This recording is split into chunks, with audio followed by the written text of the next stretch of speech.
मरण आले तरी चालेल, पण शरण जाणार नाही. छत्रपती शिवाजी महाराज. महाराष्ट्राचे आराध्य दैवत छत्रपती शिवाजी शहाजी भोसले यांना मानाचा मुजरा. छत्रपती शिवाजी महाराज जयंतीच्या सर्वांना हार्दिक हार्दिक शुभेच्छा.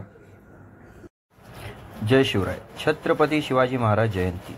सन्माननीय प्रमुख पाहुणे, आदरणीय शिक्षकगण आणि माझ्या प्रिय बंधू भगिनींनो, आज आपण सर्वजण एकत्र आलो आहोत महाराष्ट्राच्या रक्षणकर्त्या, स्वराज्याचे संस्थापक, हिंदवी स्वराज्याची प्रेरणास्थान छत्रपती शिवाजी महाराज यांच्या जयंतीचा उत्सव साजरा करण्यासाठी. हा दिवस केवळ शिवरायांच्या जन्माचा दिवस नसून सामर्थ्य, धैर्य, शौर्य, स्वाभिमान याचे प्रतीक आहे.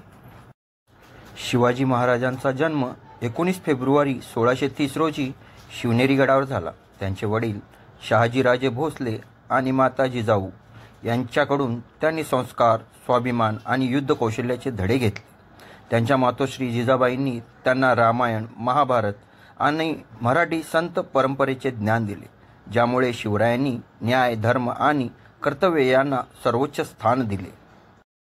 शिवाजी महाराजांनी 1674 साली रायगडावर राज्याभिषेक करून हिंदवी स्वराज्याची स्थापना केली. त्यांच्या धोरणी राजकारणामुळे आणि अष्टप्रधान मंडळाच्या कुशलतेमुळे त्यांनी एक आदर्श शासन व्यवस्था निर्माण केली. त्यांनी गनिमी कावा, नौदल निर्मिती, जलद गनिमी, युद्धयंत्रा यांचा वापर करून मुघल आणि आदिलशाही सत्तेला मोठा धक्काच दिला. छत्रपती शिवाजी महाराजांचे निवडक सरदार बहिर्जी नाईक, मोरोपंत पिंगळे, तानाजी मालुसरे, येसाजी कंक, कान्होजीराव जेते, सर्जेराव जेते, शिवा काशीद. शिवाजी महाराजांनी या सर्वांना अनेक जबाबदाऱ्या दिल्या होत्या.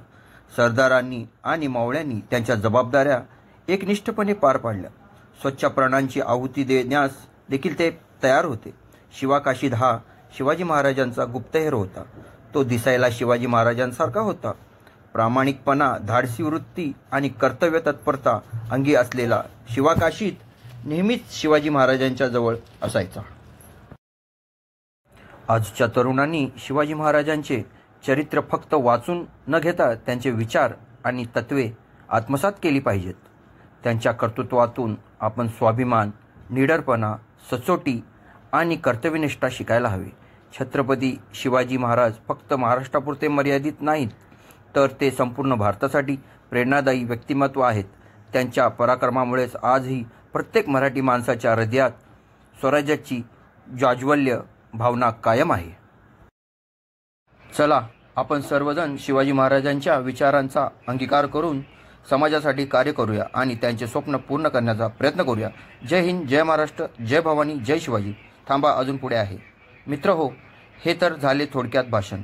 छत्रपती शिवाजी महाराजांच्या बद्दल जितके बोलावे तितके कमी आहे. हा माझा छोटासा प्रयत्न होता. माझा हा प्रयत्न तुम्हाला आवडला असेल तर नक्की न विसरता व्हिडिओला लाईक, चॅनलला सबस्क्राईब आणि आपल्या मित्रमंडळींना शेअर करा. धन्यवाद.